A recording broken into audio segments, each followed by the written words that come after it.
Pourquoi est-ce qu'on a des problèmes de terrorisme aujourd'hui? L'islam est une religion qui vit une crise aujourd'hui, partout dans le monde. C'est une crise profonde.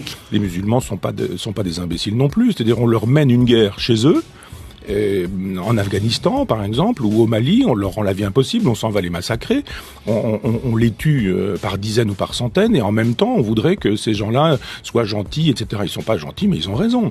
Des fondamentalismes, des projets justement religieux et politiques qui, on le voit dans toutes les régions du monde, conduisent à un durcissement très fort.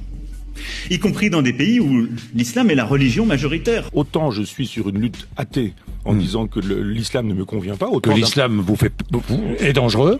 Mais autant je trouve que sur le terrain politique, il n'y a aucune raison pour qu'on aille faire la loi chez les autres. Pourquoi est-ce qu'on fait la loi au Mali et pourquoi est-ce qu'on la fait pas à Cuba? Ou pourquoi est-ce qu'on la fait pas en Chine?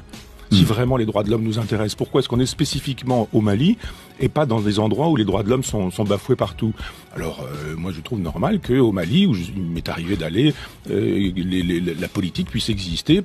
Une politique parce que nous défendons d'autres valeurs que les valeurs défendues par les djihadistes du Sahara. Oui, mais ils sont chez eux. Et on va pas faire la loi chez les musulmans, enfin dans les pays musulmans, que les musulmans fassent leur loi. Pourquoi est-ce qu'on n'intervient pas en Israël? Pourquoi il faut arrêter de vouloir faire la politique coloniale qui est la nôtre dans des pays sous prétexte que ce serait les droits de l'homme qui nous animeraient.